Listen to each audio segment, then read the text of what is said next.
नाज़रीन अॼु असां मौजूदु आहियूं माज़ीअ जे ख़ूबसूरत ऐं दरिया जे किनारे ते ठहियल हुसैनाबाद जे मशहूरु पार्क में।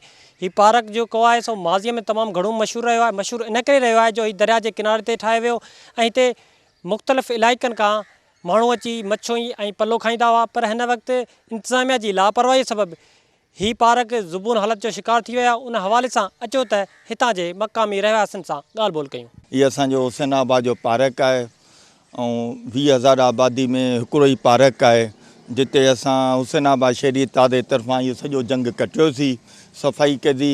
हैदराबाद कमिशन साहिबु हिते पोइ आयो विज़िट ते, उनजी महिरबानी आहे। कमिशन साहिब खे पोइ पौधा वगाहीं ऐं असां सां वाइदो कयूं त अनक़रीब इहो तव्हांजो पार्क खे इंशा ताला बहाल कंदासीं ऐं इहो सफ़ाई उहा कंदासीं।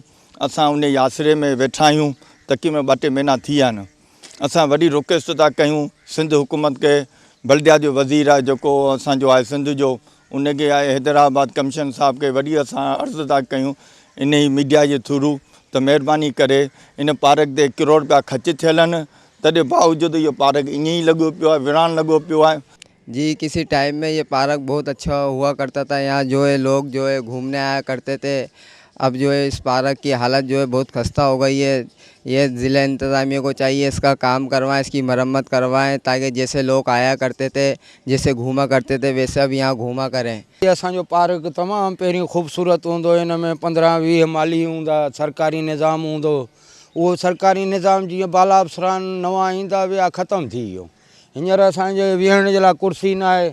हुन पार्क वॾी अॻे हाणे जेको ठाहियो वियो उहा पार्क बि जेकी आहे तबाह थी वई। उन जूं कुर्सियूं कढी आहे, लाइटूं कढी आहे, हुन में का सहूलियत न आहे, रुॻो झंग लॻो पियो आहे, का सफ़ाई न आहे। असां बचपन खां ॾिसंदा अचूं, जीअं पहिरीं असां नंढा हूंदासीं त पार्क हरियाली हूंदी, इन जा वण एॾा हूंदा, कई परिंदा हिते हूंदा।